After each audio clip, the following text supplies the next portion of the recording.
There is a perfect example of motherhood out there. We've all felt its presence. It lingers in our social media feed, in the products we buy, the answers to the questions we research. Even though we know it's not real, we feel it spotlight what we could be doing better. Join two best friends as they step off the stage of motherhood and go behind the scenes with moms from different walks of life. The Momcult Podcast.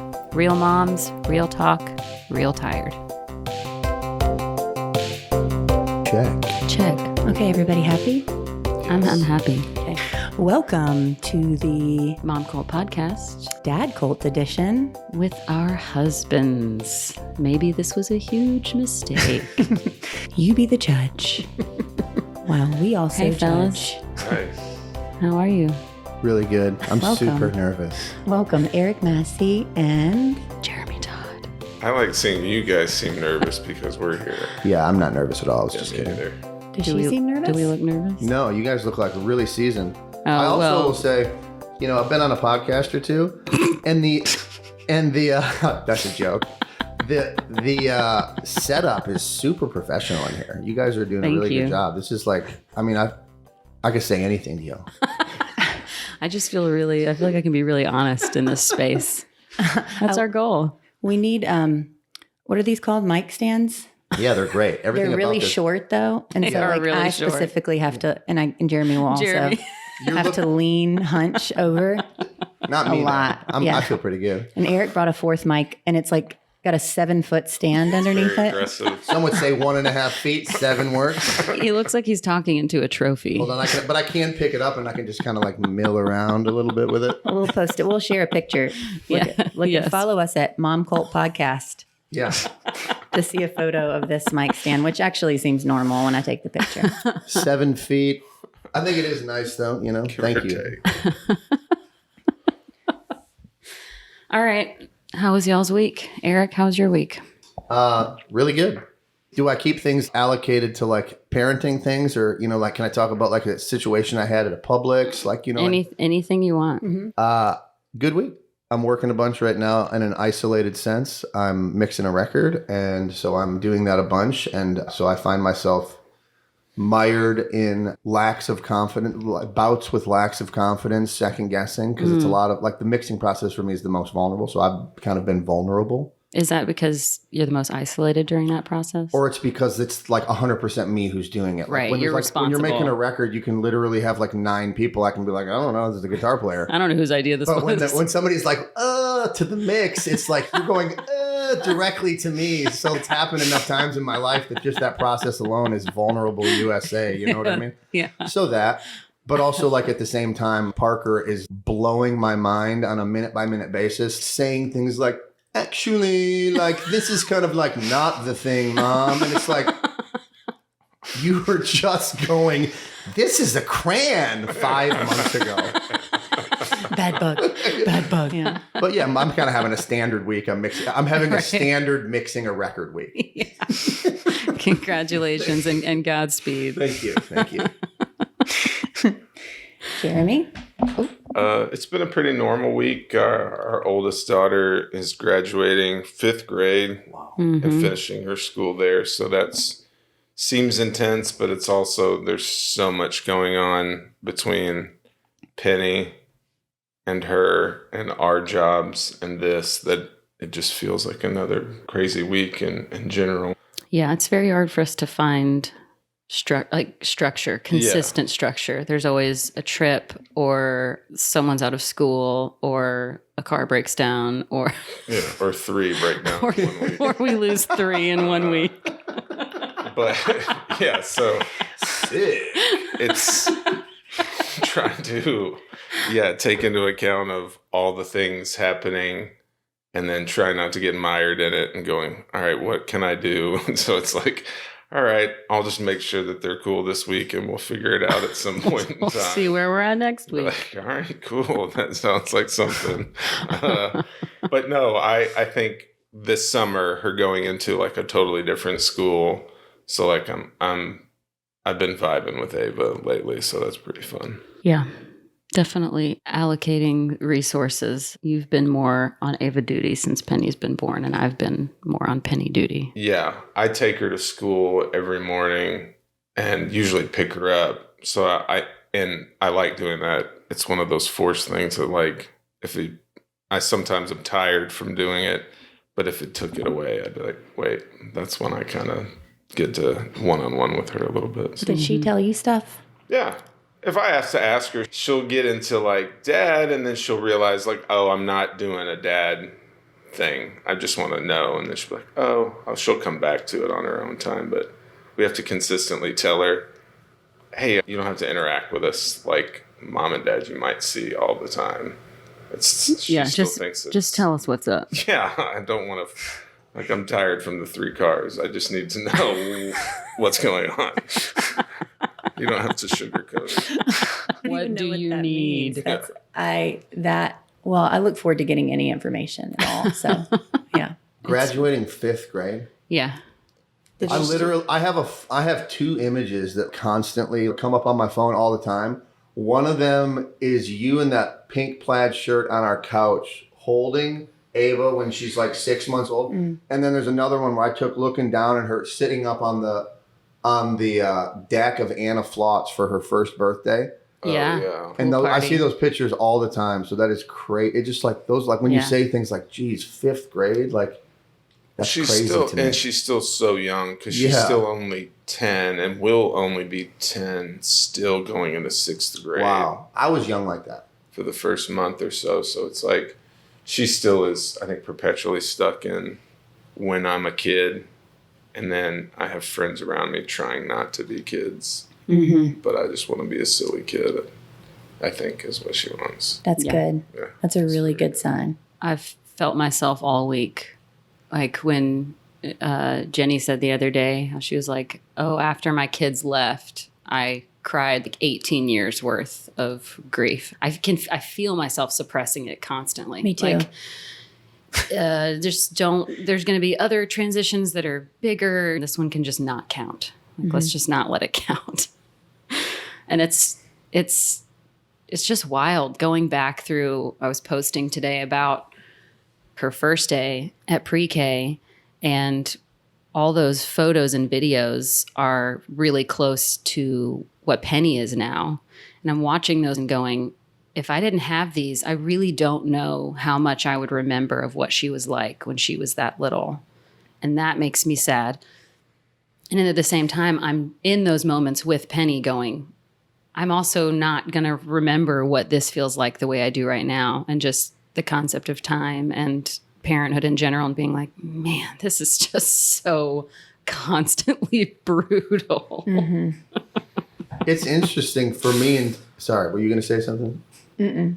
In terms of time, she's got nothing. Well, no, like that's interesting the way you talk about that because I'm a guy. I'm a dad. I'm a dad.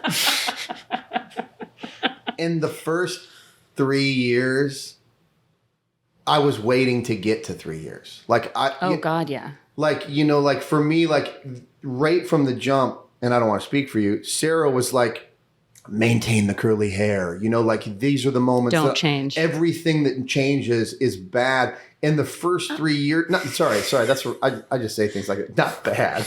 Like it's sad though. It's sad. We're gonna lose emotional. this. Like or like exactly. Just and a for transition. Me, and for me, I was like, come on, let's get to 3 so we can like start doing stuff. Now I'm to the point where I'm like, he carried his backpack himself down from school. Like these are the moments. It's like because now he's like, you know what I mean? It's like, I don't know what changed. But I'm right there with you now, I guess. Does that make sense? Yeah. The beginning, I'm like, let's move along. The first year and a half, I would say at least. And then, once they start talking and getting their own little personality and then you're just like, oh, okay, let's slow it down a little bit. Down. When they don't need you. Right. That's when you're like, okay, wait a second, need me. I'm just going to start crying if I say anything about this. So I know. Well, I I'm almost just really did. feeling that a lot. Okay.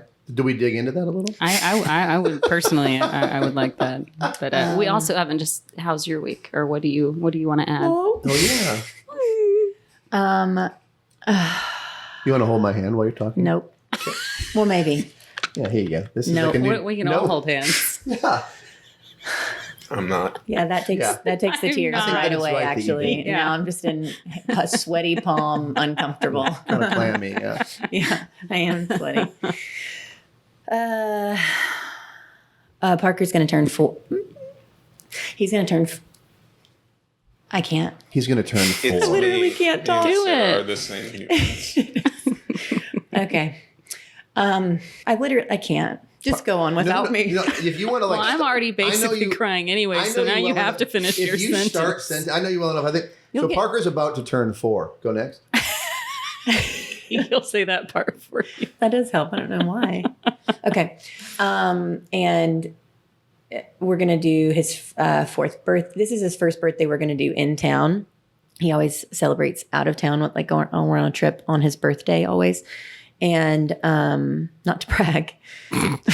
We travel for all his birthdays. And actually, this is not going to be emotional. This was just like my fun, which I'm glad about. And like, actually, at the Momcult, which we had just had shout out Momcult dinner this past weekend, and I talked to this mom, Michaela.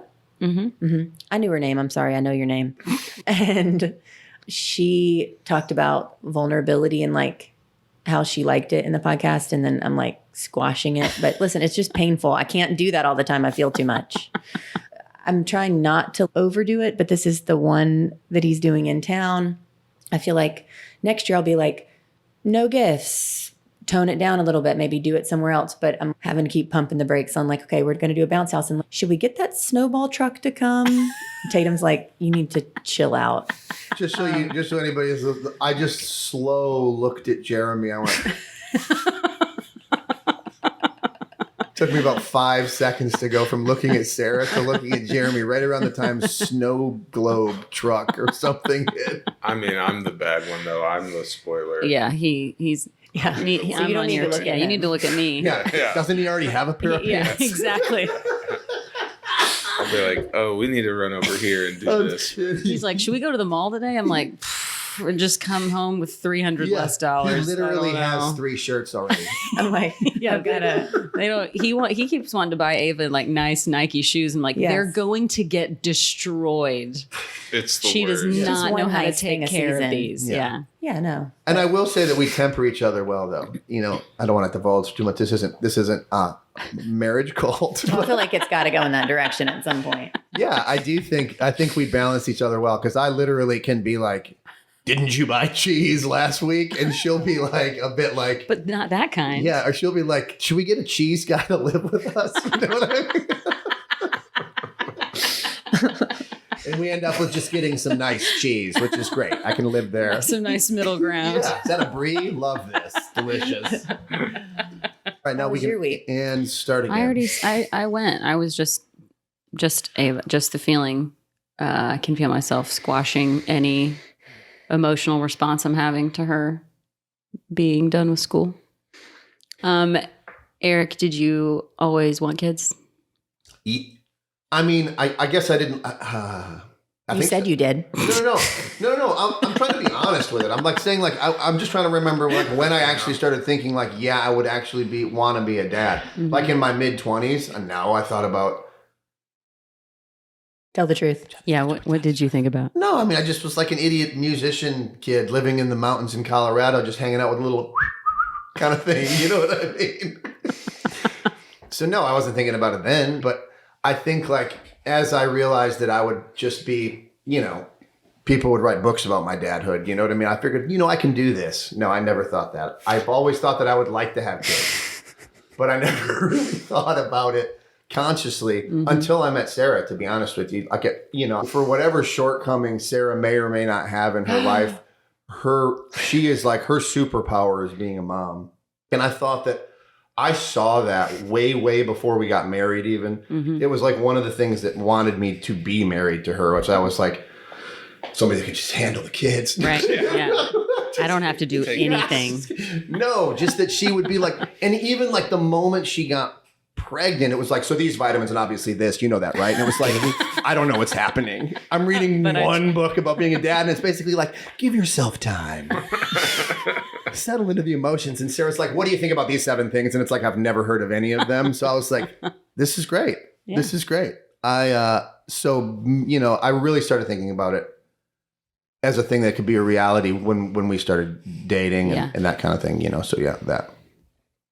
Is that a good answer? Good answer. Yeah, Good answer. it's a great answer. There are no good answers. Only bad. Trust me. questions. Hey, trust me. You've told me that many times. There are no good answers. Did you always want kids, Jeremy? Yeah, I think so. I'm pretty sure when I was younger, I was like, family was definitely the Drilled thing. into you. Yes. But also, Me too. That's a whole nother podcast. Whatever. It's the only thing. Drilled in Family. Yeah. Blood torched into my brain. Me too. Yeah, but also we met so young that there wasn't like a ton of space to be To not think about our Thinking about future. How old were you? I was was young. 17. Yeah, I he was 21. 22. So hot, so young. So hot, so young. Yes. But I think I don't think I put too much thinking into it because I was just like, oh, it'll happen. That's just what happens. Right, the natural trajectory And of life. I absolutely wanted kids, and I didn't want to think of, it never sounded fun to be like, all right, me and Joy, us together for 50 Alone. years. Oh, And that's about it. So I don't think It sounds that sounded horrible. fun. But I will say that I was like, oh, I thought the thing of I have a boy, a girl, like 2 or 3, whatever, since. And then I think once Ava was born, I was like, I can have 10 girls. I don't need a dude anymore. Aw. I don't even think when we found out about Penny, I had 0 disappointment. You might even have had more than I did when it comes to.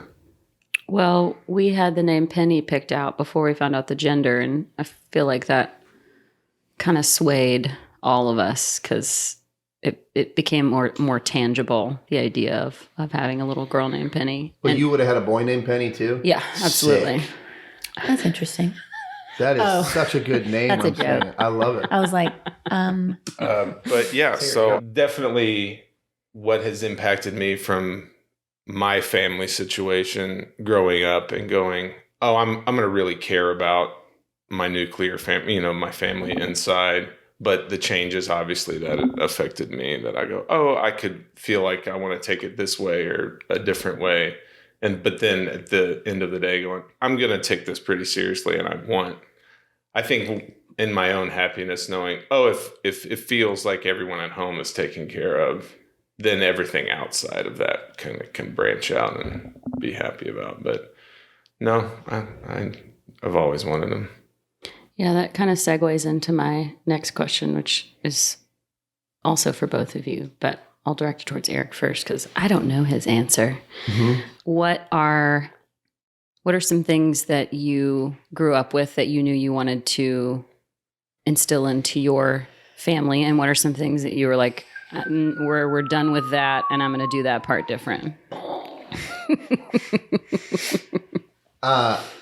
Listening to Jeremy just now, it made me realize sort of like, I think not even realizing it, what I meant when I said I could see myself being a parent when I met Sarah is because, like, without getting too into it, I didn't grow up with the perfect image of a family, perfect image of a man or a woman. So for a while, it took a while for me to think I could do it good, you know what I mean? And I still struggle with that. But I mean, now that I've gotten older, I think as guys do, I've grown to have more respect for my dad and his work ethic and some of his views on just how to be a dad. So like some things like that, a bunch of like my parenting quite literally sometimes feels like a whatever my parents didn't do kind of thing. But there are things, subtle things like, I'm glad my dad made me cut the grass. Like that's like what it's relegated to at this point in my life. I'm really glad my dad put in the time. My dad was, as much as they were having turmoil behind the scenes that I didn't know about basically my entire life. My dad was our coach still. You know what I mean? Like I loved that. I loved that he was present. He was sometimes so present that it was like, get away from me forever. Be less present. I'm going to move to Breckenridge, Colorado and delete What's your the number. furthest I can go? Literally. Oh, you guys ski in Colorado? I now live in Boston. It's amazing how, like, when you're in your 20s, how much you don't value the worst things about your parents. And then I think the older you get, it's amazing the things that you kind of start to value. Mm-hmm. Because you can have more empathy. Yeah. Or now I kind of see what it's like to be a parent, even, and I haven't had a teenager yet. You know what I mean? So, like, just kind of that stuff. But I would say, like, really in terms of, like, my parents always X, Y, and Z. It's usually things I avoid. You know, we ate dinner a lot at night, but I think a lot of people our age when they were 10 ate dinner as a family. You know what I mean? And we did that. And I like that we do that. Yeah. Yeah. Subtle stuff like that. Yeah. Are these bad answers? What? No, it's great. Okay. What's like the main thing that you are like want to generationally, like, I'm changing this? I mean, my parents came from the generation of quite literally just being ruled by trauma. You know what I mean? Yeah. Like, the idea of going to therapy or going to have, like, conversations about being mad at their parents or, you know, inferiority stuff or just, like, whatever. They just never talked about it. Right. Instead, they had affairs.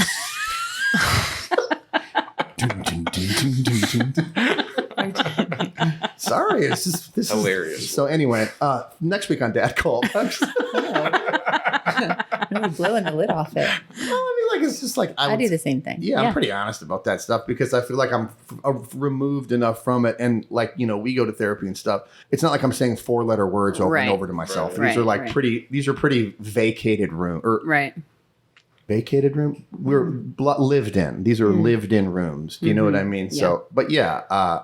Like, just open communication, airing things out, working through the things that need to be acknowledged instead of just kind of shoving them under the rug. Yeah. Like, I mean, and Sarah got me into that, you know, like, I used to just kind of brute force everything with my, like, I will change this now. You know what I mean? Like, with, let's just say, mixed success. And I don't want to speak for you, but maybe, like, yeah, I'd rather you didn't. Owning that you don't know everything. Does that kind of speak to what you're saying?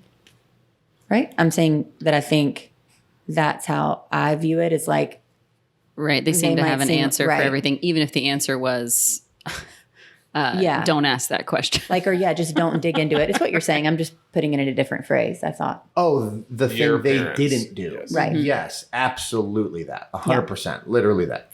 Yeah. Mm-hmm. Same for you, Jeremy. What are you passing on? What are you not going to pass on? There's definitely a ton of that. I'm a pastor's kid.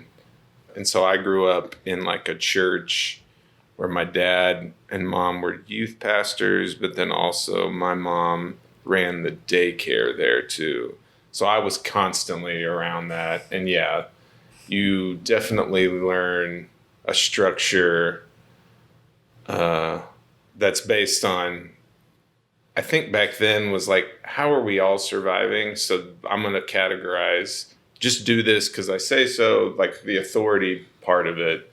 And then realizing as you get older, and as I'm 43, of going, oh, I'm the age that I thought people figured stuff out in some sort of sense. You know what I mean? Yeah. Like, when you're younger, you think that. And then I think there's, like, a weird dynamic where you go, oh, my parents were just me, are just 20-something years down the road. So they all have their same thing, and whatever they got from their parents, like, their parents were dealing with, like, they were in the biggest wars, and, like, hey, everybody do this and don't ask questions because that's not the vibe right now. And then, so I think, yeah, definitely having to learn, I want my girls to come to me and be able to talk to me about stuff, and I speak with them honestly about it, and not in a sense of, come to me because I have this wisdom that you'll never have, and some sense of, I know everything, and go, oh, I mean, I don't know. I mean, the times that we have to, like, tell Ava, like, hey, we're just trying, like, we're still just trying. We're doing this for the first time. Yeah, like, so we're not used to this. So here we go. And then, like, we'll at least be honest with you or open, or we think this is why we think we're doing it, instead of, I definitely got a lot of just do it because I said so, or, you know, a definite pushback for me being curious about stuff. So there is definitely a meeting point of the stuff you grew up with, like, this is how you handle stress in your house, and you see it and you're affected by it when you grow up, and then trying to go, don't do that. And our parents probably paved the way in some ways that we don't really understand, as far as like, oh, it doesn't have to be like an army. Like a family doesn't have to have a drill sergeant and all these things of like, oh, it's okay to be vulnerable around your kids and to go, oh, I don't know. Like, that's not what, I don't think that's what kids are expecting anyway. I don't think they're going, hey, just be perfect. I think it's like, as long as you let me know that you've messed up and we've messed up together, okay, what's the best route we can, you know, go along. But I want my girls to go, if I come to dad or mom, they're going to hear what I'm saying and not just okay, kid. He said so. Yeah, just like, because then there's, and I know that there's some of that in my own, there's a lack of trust because, like you said, like if you have the answer for everything, but I know you're a human, how's that possible? And so having that vulnerability with those girls and like with Ava, and it's hard because there's no blueprint for us, you know, dads now to go, oh, don't be that kind of dad in some sense, or like the goal is generations down the line for us to get better in some sense as humans, to go, okay, let's try to finish off some of these edges so that different generations are, so she doesn't see some just like douche dude and it's like, that's a cool guy. Like, no, please don't think that's a cool guy. Or, you know, whatever it is. But yeah, just having her be discerning and leaving, I want her to feel very safe with her vulnerabilities around us. And I'm having to learn how to deal with that too, because there's some easy parenting things that you can do to be like, oh, I can't deal with this today because, you know, 3 cars or something like that. Yeah. I'm dealing with this. Let's do this. I have to finish this. It's okay for me to chill and not be the ultra parent today or whatever. But then it's like everything. If you put the time in, if you're like, oh, I just need to sit down with her and talk with her for a second. Oh, okay. Yeah. I needed that. It was less about her in some sort of way. Yeah. Jenny says that a lot, how like sometimes we can get so frustrated by our kids' needs when they differ from what we think we need to be doing, when in reality, usually what they really need from us is something we also need. One of the parenting thing that I follow says, or suggests, like, they say it's a 10-minute miracle where you just like put which is what you're saying, but just put, whenever the kids are little, because they're just for toddlers, like putting your entire focus on them for 10 minutes, which seems like, how easy is that? That's so easy. But they mean like no TV, no other thing, and let him drive everything. And I'll forget to do that. But when I do it, it's good for him. But it's also like, it's what you're saying. It's crazy how effective that is. Hey there, Momcult listeners. Have you gotten your free car wash yet? Because if not, you need to get on that. All you have to do is text Momcult to 30400 to get your free car wash from Camel Express. And I am not plugging Camel Express just because both Sarah and I work there. It really is an amazing company. They have awesome vacuums. They have a free mat cleaner. They have these microfiber infused towels with glass cleaner already in them that you can use to wipe down any part of your car. And most importantly, they are a family-based company. They take really good care of their employees. The people that work there love to work there, and I can say that from personal experience. So go check them out. Visit camelexpress.com to find your Camel today. What do you want to carry through that your parents imparted? They are very, very kind to most human beings in general. Like there's a general sense, like she was talking to me just the other day and she remembers all of these things about people that she probably doesn't have too crazy of an interaction with, but she definitely puts an imprint on people's lives. My mom is very good at being around other people and those people feeling very invested in, and she's insane at that. My dad too, like they're both can meet so many different kinds of people and will take a genuine interest in them. And I think that's, my mom has more friendly energy than I think any human I've ever met. Yeah. Like, she never runs out. I've never been anywhere and gone, Mom was in the background. Yeah, I think Mom's tired. It's like, no, she's going to talk to anybody. Even when she used to come to like out to DJing stuff. Like a few times I was told she was there, not yet even got to me, like saying hi. It's like, I think your mom's here. Oh, wait, where? That checks out. Eric, what do you feel guilty about Just in life. as a dad? Where to begin? Hone in on dad. Yeah. Okay. Part. Great. That'll Only make it a dad little guilt. easier. Let's narrow it down. Yeah. I was like, I don't think the viewers are ready for this one. Guilt. Dad guilt is Dad what you're guilt, meaning. yeah. Yeah. This is dad guilt. I'm going to think about this just for a couple seconds longer. I'm not going to say a bunch of Yeah, times. no, I mean, want me it's to go? in editing. Please. Jeremy's like, I got mine. Yeah. I'm ready. Dad guilt? Yeah. Dad guilt. Let me get my steno pad out. The thing with guys, and this is my hypothesis, is that you guys are physically in contact with. Also, I'm just realizing this also could sound so mansplaining if I didn't know myself. Here's what a I'm mom really is. Not. Yeah. Here's what moms are. Sell it up, boiled. Basically, what y'all are doing down. Is not what I'm trying to go for. I'm saying this is what dumb caveman brains can sometimes think, which is like, you guys have a physical connection to this baby before we ever do. Like I can see you guys pregnant. Yeah. Did you know that? What? Sorry. No, it's crazy. I've never thought about that. So you've got to feel this thing, do this kicking, makes you feel like shit. Oh wait, whoops. Kicking. You can Cut say back. that. Okay, go. You're allowed to swear. PG-13 though. I It's not didn't really know. it's not like an R-rated podcast. More PG-13 vibes, right? Yeah, Got definitely it. PG-13. So we are in the delivery room, and they're literally like, "Here it is. Here's the most important thing now." It's here now. And you go, "Oh, Same. day of. All right, thanks." And so we're starting back. We're, Right. in the race, you guys have gone. Right. You've done a couple laps.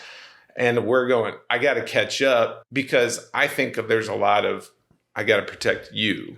I got to make sure you're okay Yes. Mm-hmm. and do all of these things and everyone's okay. And then I think what can come last is like, oh, I need to connect with this child also. And so it takes a little bit because we're not breastfeeding them. There's still a lack of physical connection and going, oh, as they get older, it's like, oh, you're interacting with me. You're pulling my hand over. You're doing all the weird little things that are so fun. And then you finally can connect to them and go, oh, but with Penny, it happens so much faster because I was like, oh, Yeah. I already know Where the this is things. going. Yeah. These are the things that are fun. So that was, sorry, Ava. But Sorry, Ava. Guinea pig Yeah, 'cause child. for Penny now, there is a blueprint. Yeah, But with Ava, exactly. no blueprint. Right. But I think the guilt is like just trying to figure out the balance. Because like with my work schedule, I'm not around them over the weekends. So it's like that weird cycle of, okay, when it's Monday, Tuesday, Wednesday, all right, dad mode. Like anything that I need to take care of or do has to fall within these days or it's not going to happen. So then it's like, all right, when do I do something for me? But then I'm also want to be around my girls.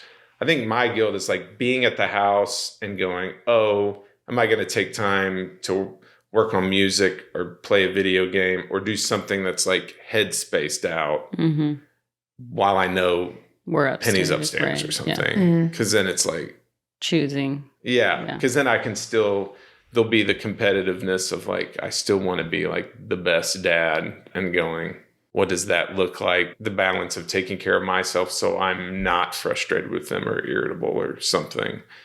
Because if I do give up the time, it is beneficial in a lot of ways, but it's very tiring. Mm-hmm. Yeah, it's that balancing act is I think where the guilt comes in. Yeah, our schedules right now, I just feel like we're in the treading water phase of life. Just like... Yeah. Who knows if that'll go. Yeah, I'm constantly going, I don't know wait, when is it this ends. the thing or is this just my life? Yeah. Eric, you look ready. You got your answer now.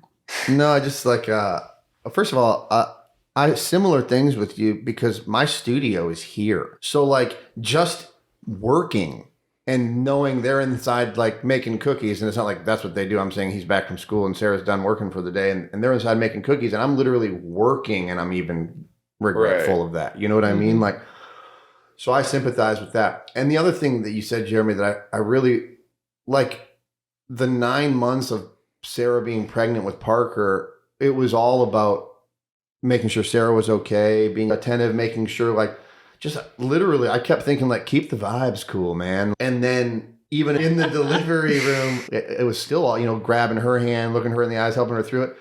And then Parker's born. And like you said, they're like, here's the most important thing ever. And you're like, cool, I've known you for 1.5 seconds. And it made me think, I think Joy was weeping when Parker was born. And I was kind of like, cool, good to meet you, Parker. You know what I mean? Is everyone alive? Yeah, like totally. I was just kind of like in check mode.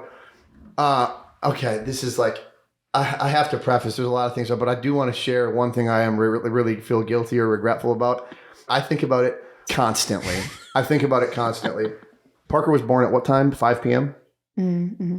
Like at 3 a.m., the first night in the room, I'm on that like weird couch and the baby starts crying and I go, this is the worst night of sleep of my life.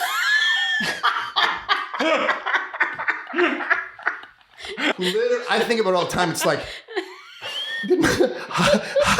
how did my brain let me say that? What is happening? Listen, fatigue will make you say a lot of Meanwhile, my wife, who just had carried a child for 9 months, giving birth, trying to get a baby to latch onto her nipple. And I'm like, little sleep over here. Could you keep it down? Yeah, literally. I regret that. I will regret that for the rest of my life. At least it's funny. Thank you. It's really funny. Hey, you really made Jeremy's got some laugh tears going. I forgot so that. good. I was thinking you were going to say, because I made a video where, was it the first night where you were snoring? No, I think that was the and there's second Parker night. where it's like the flash and his night of little sleep. 1 day old eyes. And This he's is like, the best night of sleep of my life. And then I change it over to you just snoring. Like, beautiful. like leg up on the window. And I was fine. Like I gained so much weight that they gave me so many pain meds that I was like really high. So like honestly, for like Thumbs up. 48 hours, I was like sick. This is so the vibe. easy. I don't want to go to sleep. I'm going to ride this wave. Yeah. Well- Where's the remote? Yeah, Eric, if it makes you feel any better, that's exactly how I felt when Ava was born. Like they hand her to me and I'm just like, I feel, I don't want to say nothing, but like, I don't really what? know you. Yeah, I don't know how I'm supposed to feel. This is just like, what just happened? Yes. I don't think I felt a ton. Do you remember that? I don't think I Well, I felt mean- a ton either, actually. I don't think I cried, which is No. not like me. No, I didn't Again, cry for pretty high. either. Again. Yeah, not the drugs. Yeah, you were stoic. Yeah, very stoic. No, I'm just kidding. Well, and you had an epidural too, right? Yeah, like I think that's there's what I was something joking about about. the epidural that also is just like, You were that. yeah. Yeah, And you were just kind Penny, of down. yeah, and Penny, I didn't cry either, but because I didn't have drugs, it was my whole body was definitely like just more Feeling it. a part of the experience. And so even though I wasn't crying, I still felt way more connected to the whole process than with Ava, which was just completely different.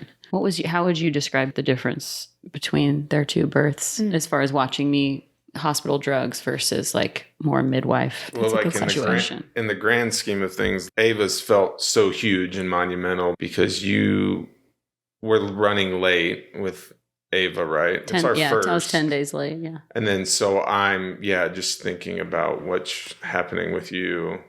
And then you're going there, and then the parents come, and then you're like, oh, we're getting an epidural. Because we had gone to the hospital because you were just kind of I thought my water broke, but I just peed myself.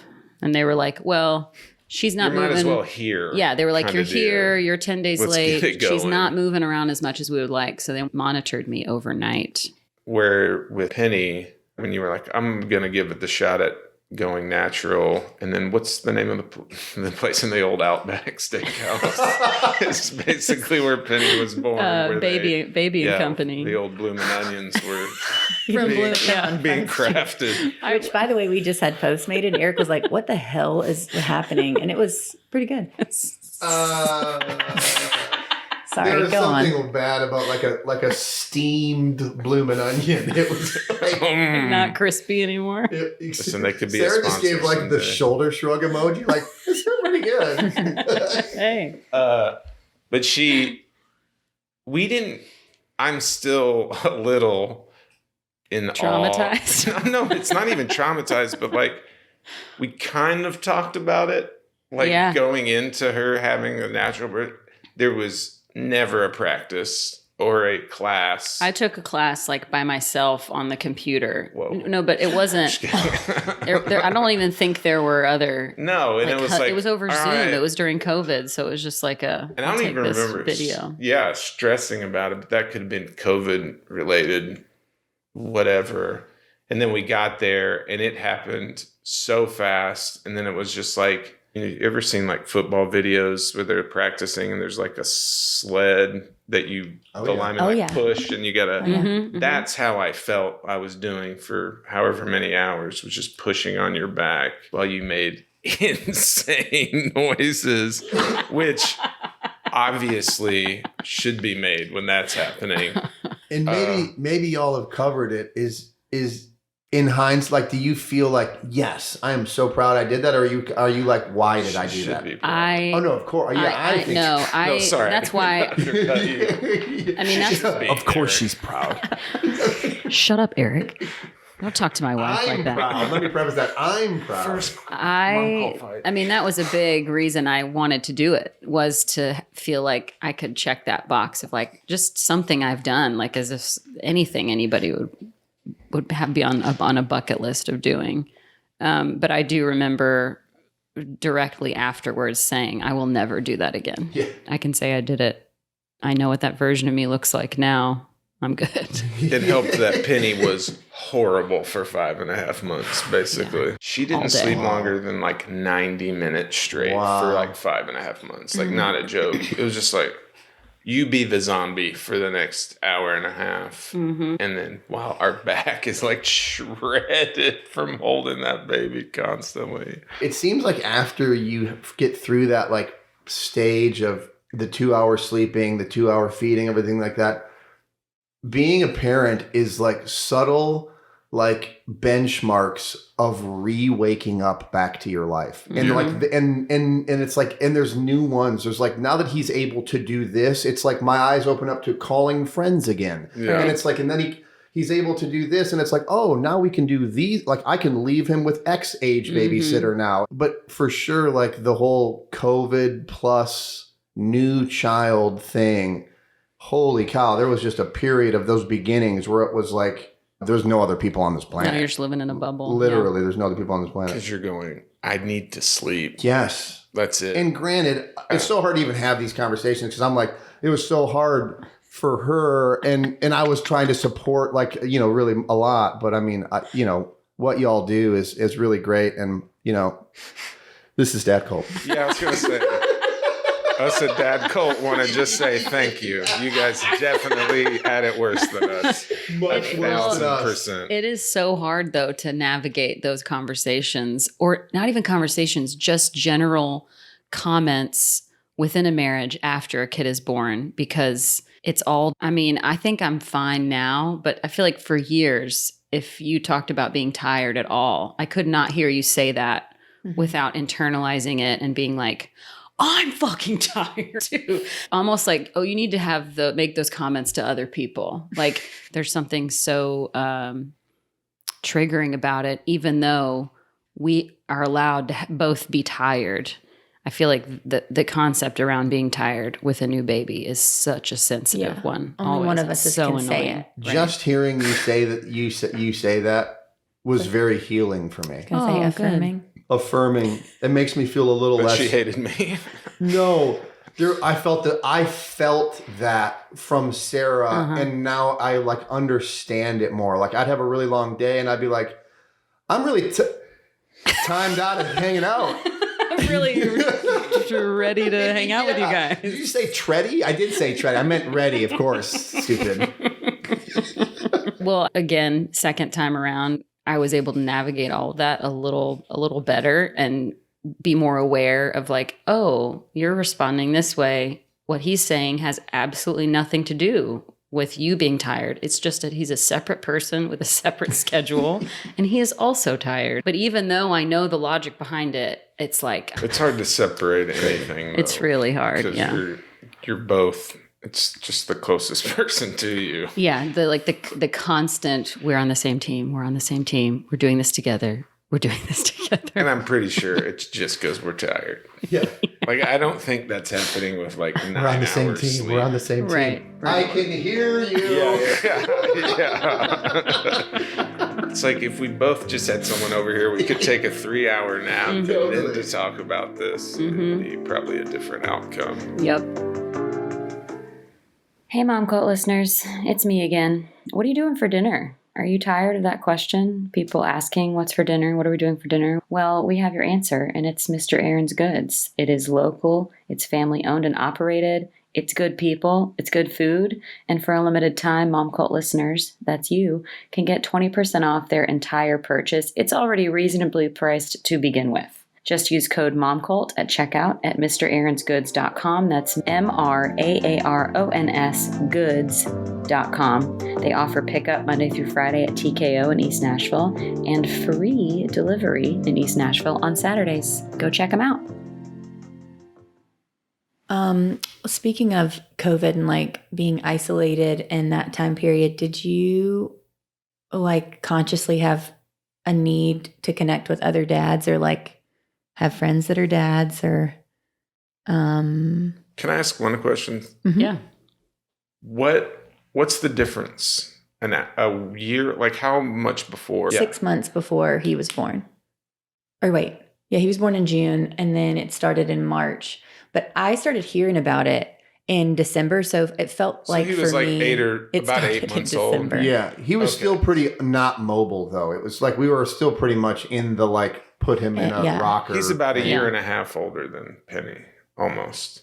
If he's about to turn 4. Is that right? Yeah, 'cause Yeah. you Yeah. got- She's like 2.5. Sorry, I was basically trying to put together- every moment of his life aside from like the 2 hour sleeping breastfeeding time, which was And like COVID. it was all COVID. I mean, it was like 6 months of like what is time, and then it was like COVID. And We then just time is started gone. to, like- Yeah, now time is gone. It's Time is meaningless. we're on the same team. We're on the same team. Same We're on team, the same team, same team. We had just started to go places and like, and I was like, Like getting with our real careers, you ramped mean?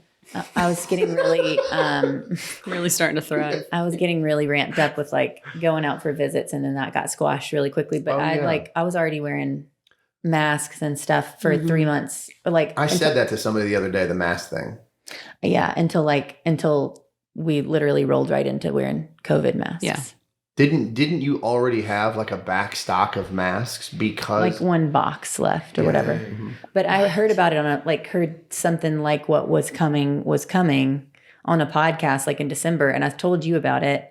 And then I started wearing gloves. I mean, I was wearing gloves to the grocery store in January. You don't need to explain it. I'm with Yeah. you. And I like was an bleaching insane groceries. person. Yeah. Yeah, I 100%. still, and I mean, honestly, I'm still kind of, I was a little bit weird. Like I can get fixated on things or whatever, but I still like will like Lysol our shoes after we go in the airport and stuff. It definitely like traumatized me for sure.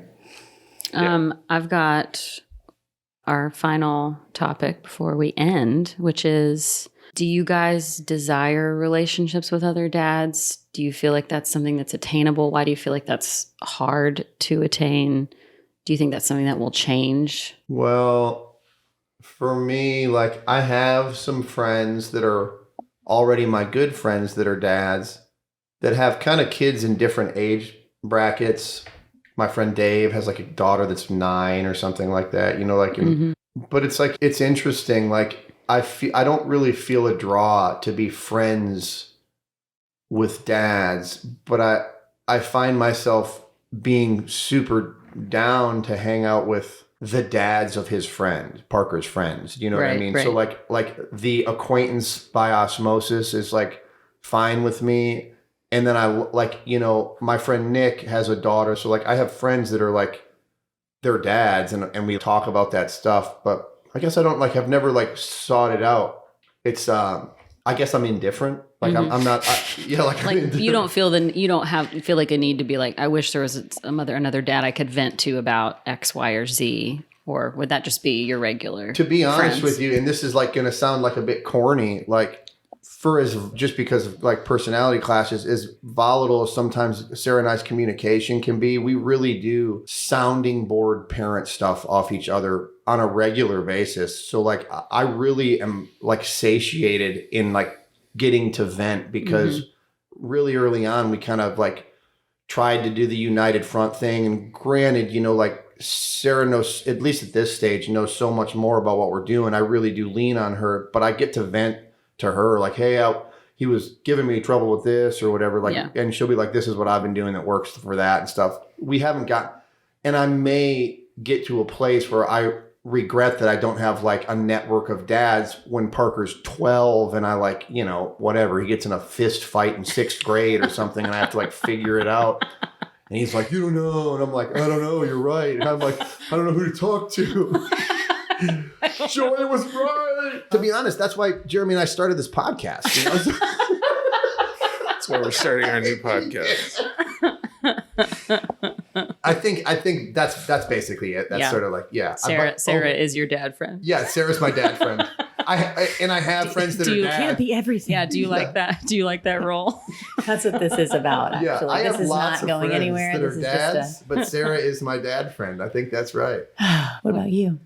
I definitely have gone through phases because we had Ava before a lot of people had kids. Now I have friends that have kids and that gap has shrunken. But, you know, for 6 or 7 years, it would be somebody being like, hey, we just got done DJing. We're like, let's go this place afterwards. I'm like, are you insane? I gotta go to crazy? bed. You'd be like, oh, come on, you know, whatever. I'm just like, no, you don't know how tiring being a parent is in general.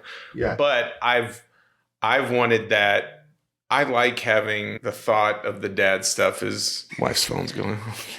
It's my mom trying to FaceTime audio. But it's such a loaded question because I agree with Eric in a sense. Like, I don't want to be a friend with someone because they're a dad, because that's a lot of people. Right. Mm-hmm. But I do wish that I had somebody older to go, oh, hey, these are kind of the things that I'm struggling with. But looking to someone who's older than me, they're going to be in that generation you're trying to do things differently, right?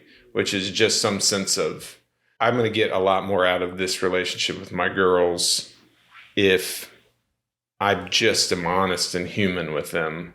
And then at sometimes go, oh, they need their dad. It's finding that's the hardest thing for me when it's coming to that. But I think in general, I do wish I had some older dads to bounce stuff off of. But at the same time, I'm not trying super hard to figure out other people's, thing. But that's also because time-wise, right. The same way it's who has the time? Yeah, and you know our schedule very well, but I mean, it is a struggle to get hours out of it because of just how, if I'm going to bed late because of work, but then I take her out, I basically take 2-3 hour naps at night. Like, I don't sleep more than 5 hours. I don't know the last time I've slept that, we don't need to talk about any sleeping and who's tired. Yeah, you're not tired, Jeremy. It's too soon. Too soon. But I'm so deep in that, the thought of like, hey, Dad, I don't know that well. I'm an introvert, really. But do you want to meet up and kind of go? Dude, I want to piggyback off that so bad. So Piggy away. This is I'm gonna set the record straight here about guys. yeah, A lot of times people think like, oh, this dad's going, he likes sports, you'll like him. yeah, Or like, and they don't like, I don't like guys just because he also eats legs of meat. You know what I mean? Yeah. Like, I'm very sensitive. I meet lots of these dad guys and I'm like, you know, no, it's not I'm, a vibe. yeah, it's just I probably wouldn't be friends with him. You know what I mean? We just don't have a lot in common. Like, I just, you know, whatever. You know, he said he called a soccer game a game. It's called a match, man. What's wrong with this guy? And a lot of times, just like the child, like you said, the child, like with my close friends, the age of the child is different. A lot of times I've found with people who have kids our age, the age of the dads are different. And it'll be Yeah. like, this guy's 26. I mean, like, Right. you know what I mean? Or this guy's 58. Right. You know what I mean? Like, nothing wrong with Right. either. The dad age range can be a lot But he is greater. wearing jeans. So like, and I'm wearing jeans. That's a plus. This But, is heading like, in the right direction. Yeah. In theory. We could be friends. Okay. I got it. So those are all the reasons why not to do it. But do you think that there might be like a benefit in it, in Totally. theory, if it would work out and there were a guy who were your perfect like 100%. partner? Who's this guy that just walked in? Is this him? Yes, 100%. Yeah, we found him. Yeah, here he Here he is. is. It would Come on in. Yeah. It would definitely help for sure. And I would gladly welcome it in many ways. Mm-hmm. And I think there's something there that with guys trying to figure out, are you on the same wavelength that I'm at? Yeah. Because we're having to be more particular about that just with time and how the world is.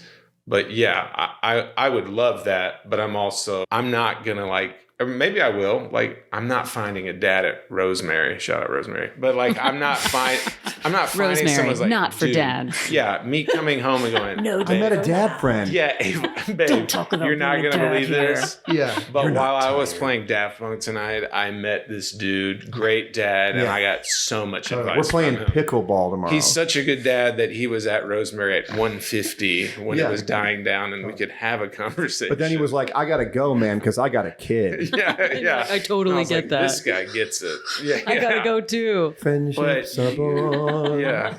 But you're not making money here like I am. What Yeah. are you doing Yeah. here? Actually, now that I think about this guy isn't cool. So the answer to do you have a desire for dad friends Is is no.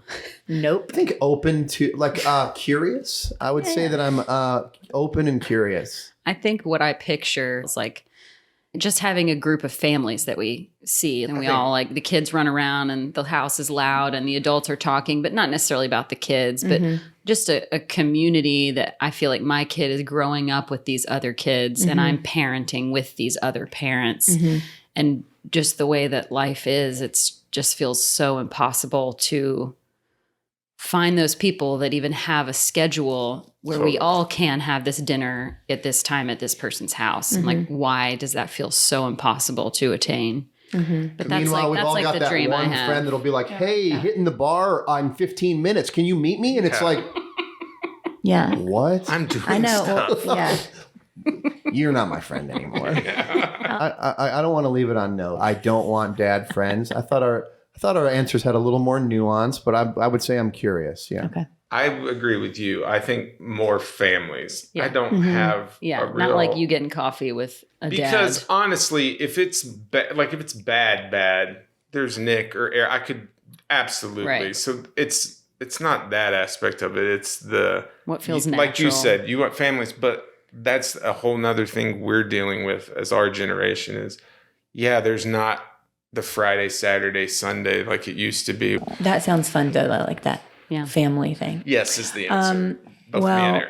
you guys have to go pick up your youngest kid. We need to leave here by like 1:45. So you guys, if you guys want PCC? if you want to sneak in PCC. your pop culture do. corner, y'all got like 5 minutes. My goodness. Jeremy doesn't know what you're doing, so you'll have to tell him. And the people, obviously. Vanderpump Rules.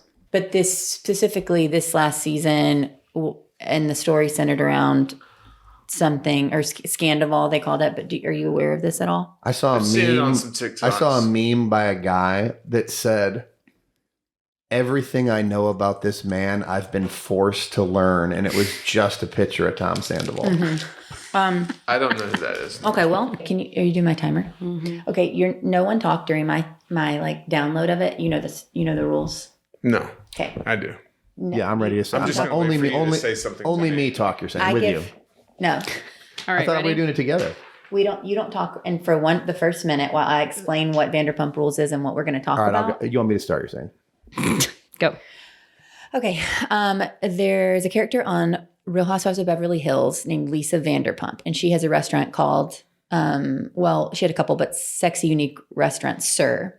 And on like season 3 or something of Real Housewives of Beverly Hills, there's a character named Brandi Glanville, and her husband cheated on her with a couple of people. And then one of them was Sheena, who worked at Lisa Vanderpump's restaurant.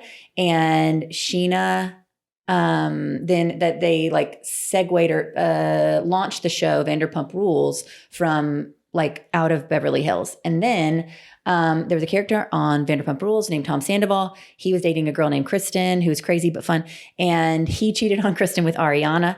And Kristen started dating this guy named James Kennedy. And James Kennedy started dating this girl named Raquel, whose actual name is Rachel. And Raquel, after they broke up with she broke up with James Kennedy. And then, because James was really crazy and like alcoholic, but like also lovable. It's a long story. And then Raquel was poised to have like her hero season. And then this story that like blew up the internet called, everybody's calling it Scandival, broke.